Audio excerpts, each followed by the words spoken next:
Imagine working full-time and saving your money and still being unable to buy a car, rent an apartment, or start a business, all because you're not allowed to get a credit card simply because of your gender. Believe it or not, this used to be legal.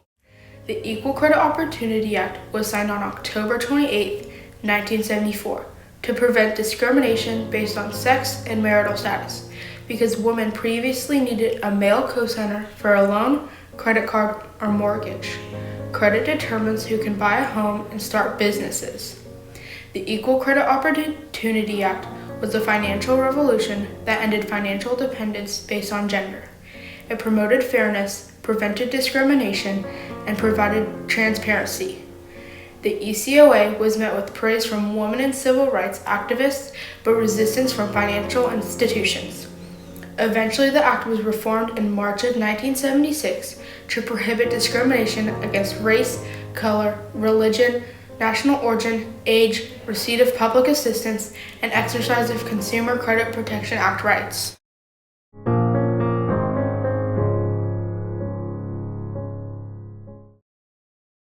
Before 1974, women and people of other races were unable to get a credit card. The Equal Credit Opportunity Act addressed these discriminatory practices. Women and minorities were treated as financial dependents, which denied their power over credit and financial freedom. Discrimination was legal and normalized, so denying women and people of color from obtaining credit was not odd.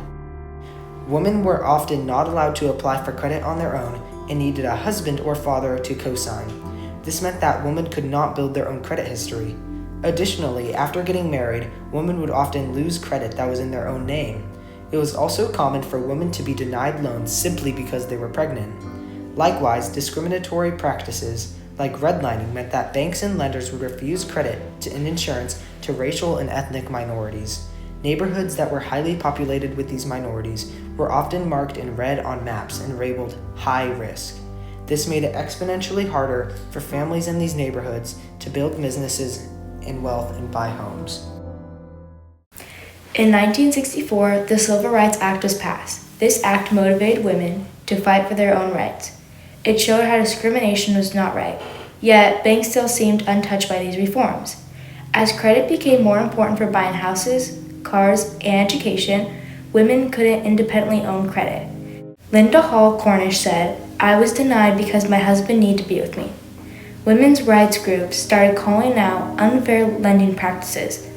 Also, during this time, groups like National Organization for Women were marching and campaigning, making sure people knew just how unfair things were for women.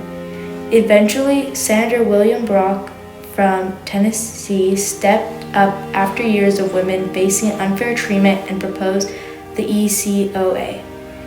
He and Dr. Emily, a scientist who faced financial discrimination, gathered data and started drafting the initial bill. This legislation, when it was written the first time, was pretty simple. It was just a couple of sentences about not discriminating against women on account of sex or marital status. They didn't use the term gender back then in the issuing of credit. I don't remember exactly the details of writing it, except that I know that I worked through a member of the Senate Banking Committee staff who helped me. He and I worked together all the time. And then I went with the whole Banking Committee staff and met to discuss this whole thing and what we were trying to do. Congress members Bella Abzug, Margaret Heckler, and Lindy Boggs lobbied for the law, as well as organizations such as the National Fair Housing Alliance and the National Organization for Women. Advocacy groups, senators, and women all stood behind the law, demanding to be treated equally.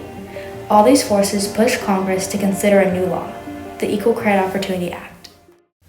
After the 371-94 vote in Congress, President Gerald Ford signed the Equal Credit Opportunity Act, which was passed on October 28, 1974.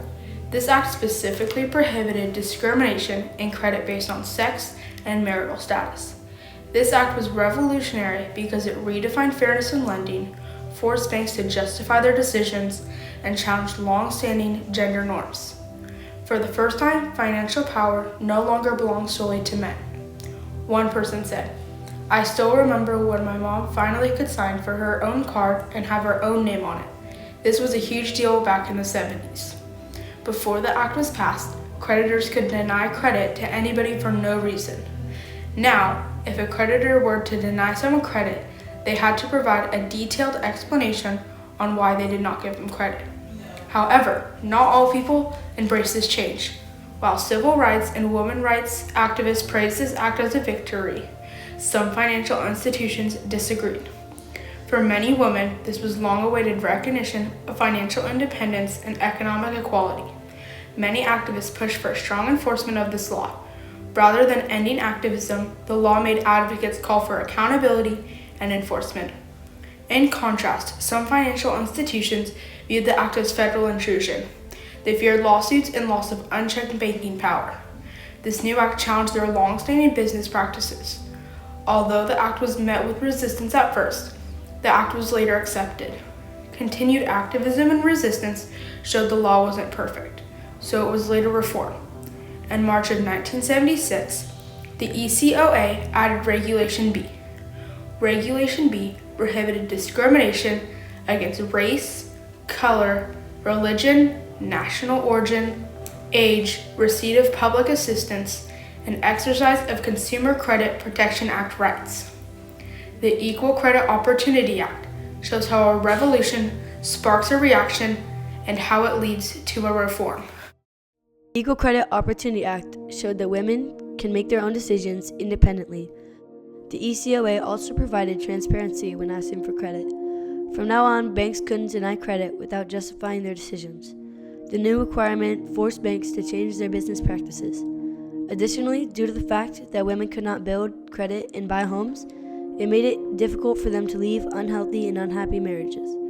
When the ECOA was passed, it became financially possible for women to leave marriages and still be able to build a life for themselves. Women can now own businesses and buy property for themselves. The expanded access to credit changed family dynamics because of the lack of financial dependence. The need for Regulation B showed that the discrimination was still present in credit transactions. When the ECOA was reformed, Regulation B closed loopholes that were previously present. The demand for Regulation B indicates that initial reforms were not enough. These early effects reveal how revolution leads to reaction and how eventually it requires reform. While these early changes gave women more dependence and forced banks to reform their practices, the law also had a lasting influence on the economy over the decades. The Equal Credit Opportunity Act still provides an important impact on American society today. It increased financial independence for women and granted them the ability to build their own credit history, start businesses, buy homes, and manage their own finances independently. Additionally, the act implemented accountability for lenders, forcing them to explain why credit is denied and led to more transparency. Creditors could no longer hide discrimination. Also, the ECOA contributed to economic growth and led to the creation of more businesses, elevated homeownership rates, more expansive economic participation, and heightened participation in the workforce for women. Furthermore, the ECOA influenced and supported future women's rights movements by reinforcing the idea of economic equality.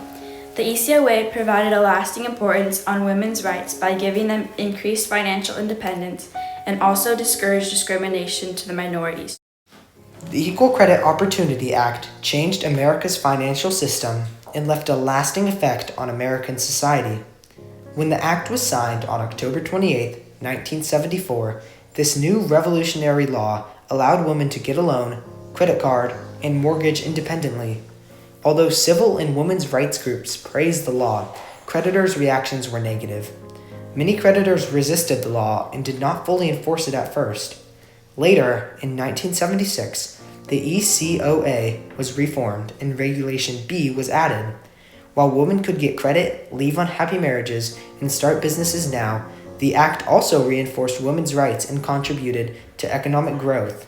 The ECOA shows how a revolutionary law can create fairness in society. The ECOA is a lasting reminder that opportunity should never be denied based on gender, race, or background.